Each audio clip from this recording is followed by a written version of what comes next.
Ibrahim. Saya Zahra Putri Maulana. Saya Desta Cahyadi Tias. Saya Sefran Maulana.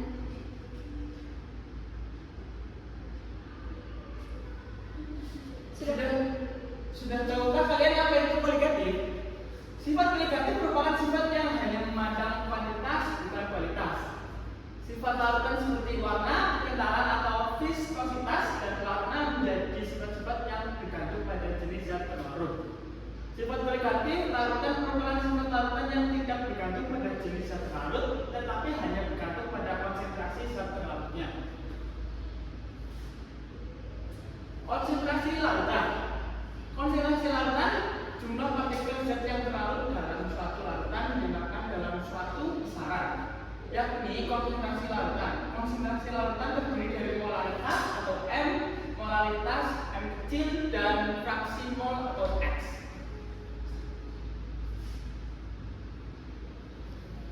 Molaritas. Molaritas merupakan banyaknya mol zat yang terlarut dalam 1 liter larutan. Berikut rumus yang digunakan dalam menghitung molaritas. Rumusnya, molaritas sama dengan mol zat dibagi volume.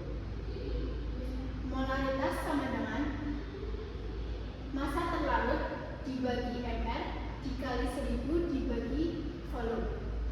Molaritas sama dengan persen kadar zat dikali 10 dikali massa jenis dibagi mR.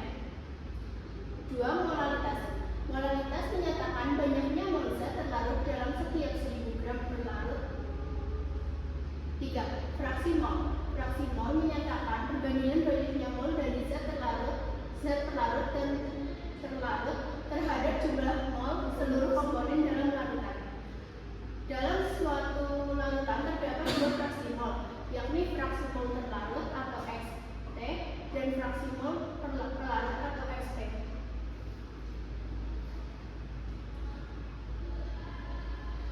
Klasifikasi sifat kualitatif larutan. Sifat kualitatif larutan merupakan sifat larutan yang tidak tergantung dengan jenis zat yang terlarut, tetapi bergantung pada banyaknya partikel zat yang terlarut dalam larutan. Sifat kualitatif larutan diklasifikasikan menjadi pada kategori. Yang pertama, penurunan tekanan uap. Tekanan uap merupakan jumlah atau banyaknya uap yang terbentuk di atas permukaan zat cair. Ketika partikel-partikel zat cair meninggalkan kelompok dan menjadi uap, di waktu bersamaan uap tersebut akan kembali menjadi zat cair. Adapun tekanan uap jenuh merupakan tekanan yang muncul ketika terjadi kesetimbangan antara jumlah partikel zat cair menjadi uap dan jumlah uap menjadi zat cair. 2. Yaitu kenaikan titik didih. Titik didih zat cair diukur dengan tekanan 1 atmosfer. Faktanya, titik didih larutan selalu lebih tinggi dari titik didih pelarut murninya. Hal tersebut disebabkan oleh adanya partikel-partikel zat terlarut dalam suatu larutan menghalangi peristiwa penguapan partikel pelarut.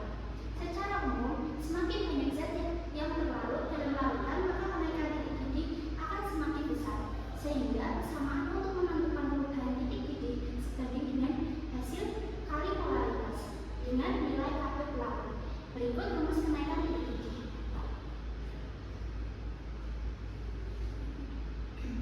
Secara umum, semakin banyak zat terlarut dalam larutan, maka kenaikan titik didih akan semakin besar, sehingga persamaan untuk menentukan perubahan titik didih sebanding dengan hasil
4. Tekanan osmotik.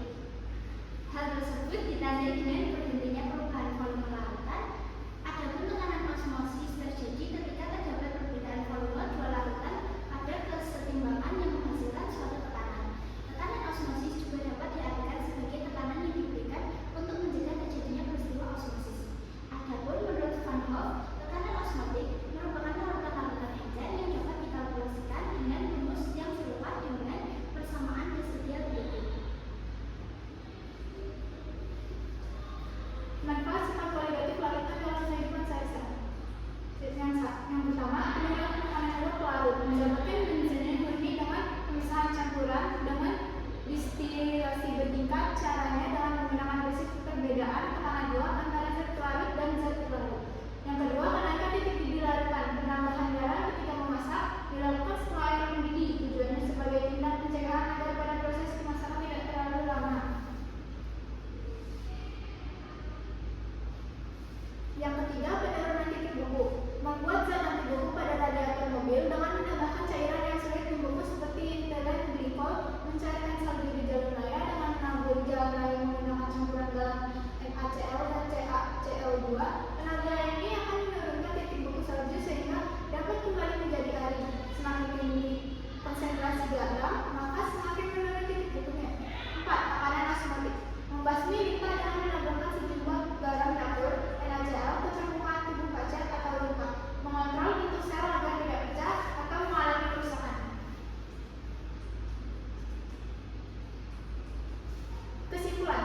Yang pertama, sifat kualitatif larutan hanya bergantung pada jumlah partikel zat terlarut dalam larutan. Yang kedua, semakin banyak zat terlarut, maka sifat kualitatifnya akan semakin besar. Yang ketiga, sifat kualitatif larutan meliputi penurunan tekanan uap jenuh, kenaikan titik didih, penurunan titik beku, dan tekanan osmosis.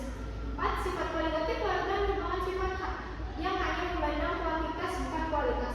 Yang kelima, larutan yang memiliki sifat kualitatif harus memenuhi dua asumsi, yaitu zat terpengaruh tidak mudah menguap dan tidak larut dalam larut padat.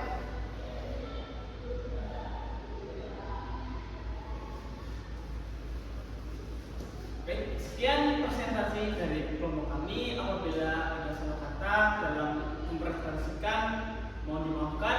Assalamualaikum warahmatullahi wabarakatuh.